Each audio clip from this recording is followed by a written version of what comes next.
Hello everyone. चलिए आज हम बात करते हैं रिटायरमेंट ऑफ पार्टनर की जो अलग अलग अकाउंटिंग ट्रीटमेंट्स हैं, जो अलग अलग एडजस्टमेंट्स हमारे सिलेबस में हैं, तो उसकी हम जो है बात करते हैं। शॉर्ट में मैं बात करूंगा कि सारी एडजस्टमेंट्स का लॉजिक क्या है। ठीक है, तो बेसिकली 4 एडजस्टमेंट है। एक 5वीं एडजस्टमेंट जो है कैपिटल एडजस्टमेंट की, वो मैं मान रहा हूँ कि आपके इस साल सिलेबस में नहीं है। तो अगर उस पर अलग से मैं वीडियो जब भी बनाऊँगा तो मैं लिंक डाल दूँगा डिस्क्रिप्शन में या कॉमेंट सेक्शन में पिन कर दूँगा।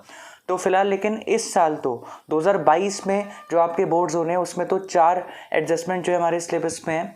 तो एक एक करके बात करते हैं। तो पहली बात ध्यान रखना, जब भी रिटायरमेंट ऑफ पार्टनर होगा, अगर सिर्फ रिटायरमेंट ऑफ पार्टनर हो रहा है तो नंबर ऑफ पार्टनर्स जो हैं वो पार्टनरशिप फर्म में इंक्रीज होंगे या डिक्रीज होंगे, मुझे खुद बताओ।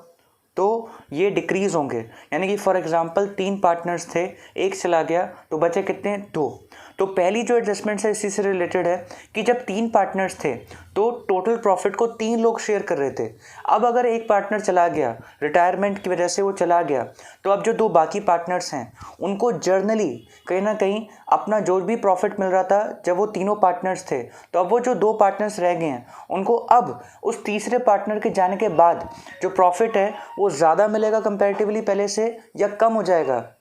तो जर्नली इसका आंसर होगा कि जर्नली जो दोनों रिमेनिंग पार्टनर्स हैं जो कंटिन्यू कर रहे हैं, यानी कि कंटिन्यूइंग पार्टनर्स हैं, उनका प्रॉफिट शेयर जो है अपना अपना, जर्नली कह रहा हूँ सिर्फ, कि वो बढ़ जाएगा। और बढ़ किस लिए जाएगा, क्योंकि एक पार्टनर चला गया तो एक तरह से जितना भी प्रॉफिट शेयर उसका था, अब वो ये जो दोनों पार्टनर्स हैं रिमेनिंग पार्टनर्स, ये उस रिटायरिंग पार्टनर का जो शेयर ऑफ प्रॉफिट है वो आपस में बांट लेंगे। मैं जर्नली क्यों कह रहा हूँ, क्योंकि कभी कभी ऐसा होता है कि रिमेनिंग पार्टनर्स में से भी एक को सेक्रीफाइस करना पड़ जाए।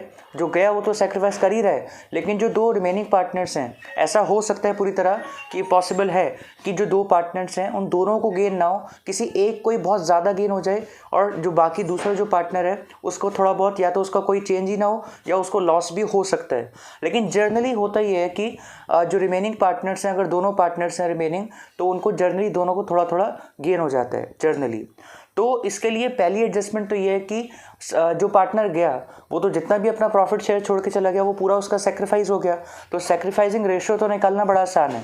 जो भी आउटगोइंग पार्टनर है उसका जो भी शेयर था वो उसका सेक्रीफाइसिंग रेशियो हो गया। और ये जो रिमेनिंग पार्टनर्स हैं इनका आपको निकालना है gaining ratio. Generally gaining ratio ही होगा जो दोनों रिमेनिंग पार्टनर्स हैं उनका, लेकिन आपको निकालना पड़ेगा और जो है निकाल के आपको पता लगेगा कि एक्चुअली दोनों को गेन हुआ है या किसी का अनचेंज्ड रह गया या किसी को एक्चुअली बाई चांस सेक्रीफाइस तो नहीं करना पड़ रहा है। ठीक है, तो बेसिकली पहली एडजस्टमेंट है, इस पर हम डिटेल में डिस्कस करेंगे जब हम इससे रिलेटेड न्यूमेरिकल्स वगैरह करेंगे और फार्मूला वगैरह देखेंगे।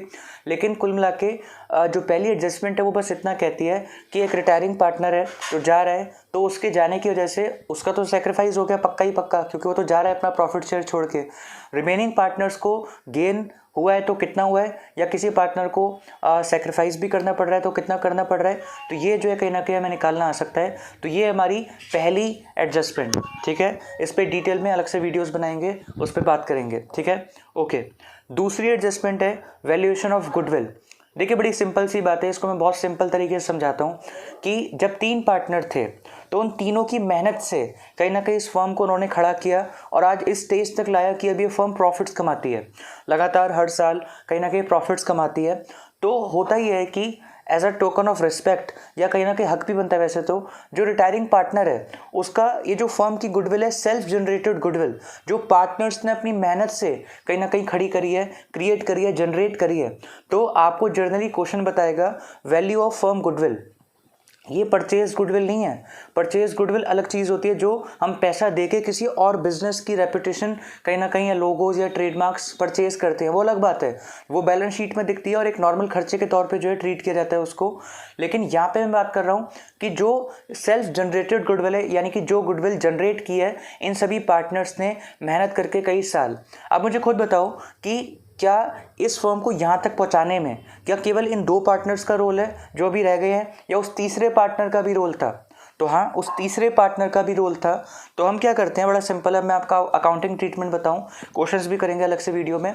लेकिन बात बस ये है कि आपको वैल्यू ऑफ फर्म गुडविल दे रखी होगी, ये सेल्फ जनरेटेड गुडविल है जो कि हमें एज अ बेस लेनी है, और इस पर हम मल्टीप्लाई कर देंगे सेक्रीफाइसिंग रेशो उस पार्टनर का जो रिटायरिंग पार्टनर है, और उसको इतना अमाउंट मिलेगा। सीधी सी बात है, एक लमसम अमाउंट हम देते हैं उस पार्टनर को जो रिटायरिंग पार्टनर है, और एक लमसम अमाउंट किस बेसिस पे देते हैं, value of firm goodwill into sacrifice कितना करना पड़ रहा है उसको, जब वो छोड़ के जा रहा है अपना प्रॉफिट शेयर कितना सेक्रीफाइस करना पड़ रहा है, तो वो सेक्रीफाइसिंग रेशो मल्टीप्लाई करते हैं वैल्यू ऑफ फर्म गुडविल के साथ, और एक लमसम अमाउंट आ जाता है जो कि सेक्रीफाइसिंग पार्टनर को मिलता है। और ये कौन देता है, तो जितने भी पार्टनर्स को गेन हो रहा है, प्रॉफिट शेयरिंग भी गेनिंग रेशो जिसका आ रहा है, वो पार्टनर्स जो हैं वो पे करते हैं उसको ये लमसम। ठीक है, तो अगर जो दो पार्टनर्स हैं उन दोनों को गेन हो रहा है, तो वो दोनों जिसको जितना ज़्यादा गेन हो रहा है वो ज़्यादा लमसम पे करेगा। यानी कि सपोज सेक्रीफाइसिंग पार्टनर को, यानी कि रिटायरिंग पार्टनर को 1000 रुपये देना है, तो 1000 रुपये अब जो रिमेनिंग पार्टनर्स हैं अगर उन दोनों को गेन हुआ है प्रॉफिट शेयर में,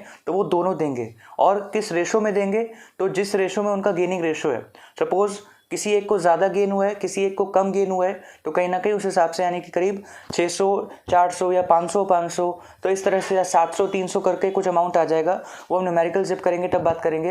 लेकिन कुल मिला के ये जो 1000 रुपये रिटायरिंग पार्टनर को मिलेगा, ये देता कौन है, ये फर्म नहीं देती, ये सिंपली फर्म लेती है किससे, जो रिमेनिंग पार्टनर्स हैं जिनको गेन हो रहा है अपने प्रॉफिट शेयर में उनसे, और ज़्यादा लेती है उससे जिसको ज़्यादा गेन हो रहा है, और कम लेती है उससे जिसको गेन तो हो रहा है लेकिन कम गेन हो रहा है। ठीक है, तो ये मूवमेंट होती है कि फर्म उसके कैपिटल अकाउंट में इतना अमाउंट डाल देती है क्योंकि देना है, तो अपनी लाइबिलिटी उसके प्रति बढ़ा लेती है, तो उसका कैपिटल अकाउंट क्रेडिट कर देती है, और इनसे लेके दे रही है तो इनका कैपिटल अकाउंट कम कर देती है, यानी कि अपनी लाइबिलिटी इनके प्रति कम कर देती है, क्योंकि इससे वो अमाउंट वसूल करा जा रहा है फर्म द्वारा, तो इनका कैपिटल अकाउंट डेबिट कर लिया जाता है उतने अमाउंट से जितना अमाउंट इनको ये देंगे रिटायरिंग पार्टनर को। ठीक है, तो दो एडजस्टमेंट्स की हमने बात कर ली। अब तीसरी एडजस्टमेंट क्या है, तीसरी एडजस्टमेंट है जितने भी रिजर्व्स हैं या एक्यूमुलेटेड लॉसेज हैं, तो उसका लेन देन होगा। कहीं ना कहीं अभी इनको डिस्ट्रीब्यूट नहीं किया गया है। अगर मैं रिजर्व्स की बात करूं तो ये अभी सिर्फ बैलेंस शीट में कलेक्टिवली रिजर्व्स नाम से रखे हुए हैं, लेकिन ये बिलोंग किसको करते हैं, ओनर्स को, क्योंकि ये प्रॉफिट्स ही होते हैं। तो जर्नली हम रिजर्व्स में रखते जाते हैं पैसे, लेकिन अगर कोई ऐसा इवेंट हो जाता है, admission of partner, retirement of partner या चेंज इन PSR भी अगर, तो जर्नली हम जितनी भी रुकी हुई चीज़ें जो डिस्ट्रीब्यूट होनी थी या वसूल करनी थी पार्टनर्स से, तो वो चीज़ें जो रुकी हुई हैं कहीं ना कहीं अब हम कर लेते हैं, ताकि बैलेंस शीट में कन्फ्यूजन अराइज ना हो, और ताकि जितना भी अमाउंट उस बंदे का बनता है वो उसको मिल जाए, या कुछ अमाउंट अगर हमने उससे वसूल करना है क्योंकि लॉसेस भी हैं अगर बैलेंस शीट में, तो वो उससे हम वसूल कर लें आज ही, ताकि फ्यूचर में बिल्कुल एक क्लीन बैलेंस शीट रहे और कोई भी ऐसा अमाउंट जो है अनडिस्ट्रीब्यूटेड ना रह जाए, तो जो कि पार्टनर्स को बिलोंग करता था या पार्टनर से हमें वसूल करना था। तो लॉजिक यही है कि अगर बैलेंस शीट में रिजर्व्स हैं तो उसको ओल्ड प्रॉफिट शेयरिंग रेशो, क्योंकि ये रिजर्व्स तब राइज हुए थे जब ये तीनों पार्टनर्स थे, तो ओल्ड प्रॉफिट शेयरिंग रेशो में हम ओल्ड यानी कि तीनों पार्टनर्स में इन रिजर्व्स को बांट देंगे, यानी कि उनके कैपिटल अकाउंट जो है बढ़ा देंगे, क्रेडिट कर देंगे, यानी कि इतने अमाउंट से फर्म अपनी लाइबिलिटी उनके प्रति बढ़ा लेगी, तो इसलिए क्रेडिट करेगी। और अगर कुछ लॉसेज हैं, एक्यूमुलेटेड लॉसेज हैं, या कुछ फिक्टिशियस एसेट्स यानी कि डिफर्ड रेवेन्यू एक्सपेंडिचर है, एडवर्टीजमेंट सस्पेंस नाम से, एक्सपेंस नाम से कुछ है आपका, तो ये वो खर्चे हैं जो कि अभी तक राइट ऑफ नहीं हुए हैं, तो हमने जो एक तरह से वसूल अभी तक नहीं करे हैं पार्टनर से, जबकि करने थे, तो आज हम करेंगे।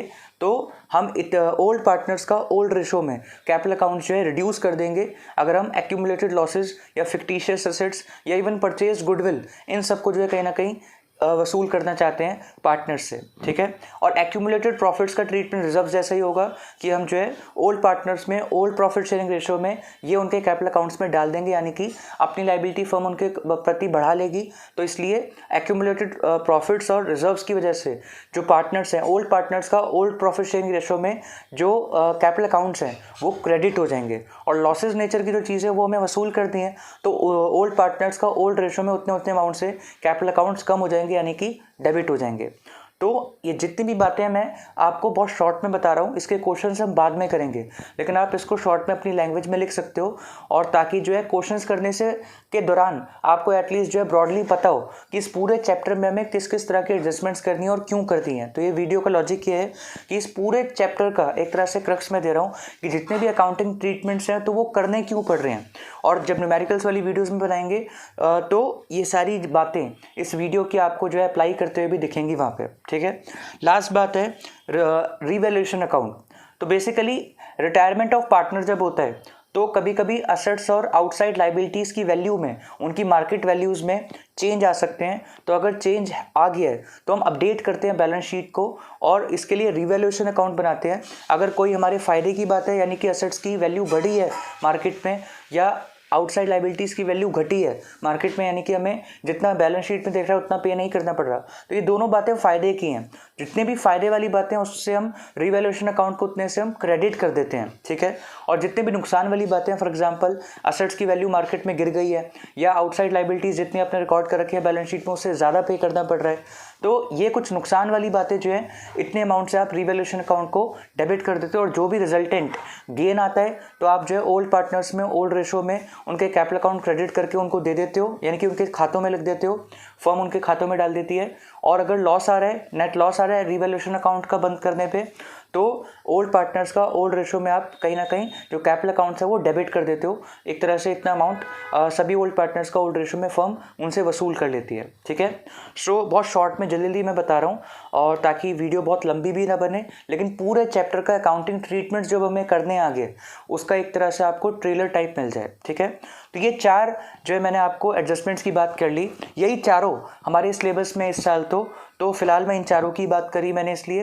बाकी एक और एडजस्टमेंट कई बार होती है कैपिटल एडजस्टमेंट, कि अगर जब ये रिटायरिंग पार्टनर चला गया तो अब कहीं ना कहीं फर्म को रन करने के लिए वो तो अपनी कैपिटल जो लगा रखी थी वो भी ले गया होगा रिटायरिंग पार्टनर, तो अब इस फर्म को अगर रन करने के लिए और पैसा चाहिए तो वो रिमेनिंग पार्टनर्स थोड़ा सा और पैसा लाते हैं।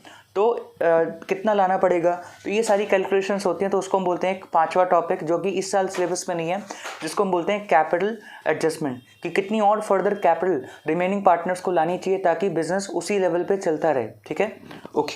ओके। तो इसी के साथ ये जो हमारी वीडियो थी ये कंप्लीट होती है। पर्पस था कि रिटायरमेंट ऑफ पार्टनर के जितने भी अकाउंटिंग ट्रीटमेंट्स हैं, तो ब्रॉडली 4 ही हैं इस साल, तो वो चारों को डिस्कस कर लिया जाए शॉर्ट में, और ताकि जब हम इंडिविजुअली उन पे वीडियोस बनाएंगे तो आपको पहले ही उनका हल्का फुल्का मीनिंग पता होगा और सिंपली हम वहाँ पे फिर हम एक्सप्लेन कर सकते हैं और डीपली, ठीक है। ओके, सो इसी के साथ ये वीडियो हम कंप्लीट करते हैं, और अब हम मिलते हैं अगली वीडियो में। कोई भी सजेशन हो, कोई भी क्वेश्चन हो तो आप कमेंट सेक्शन के थ्रू बता सकते हैं। थैंक यू, मिलते हैं अगली वीडियो में, बाय।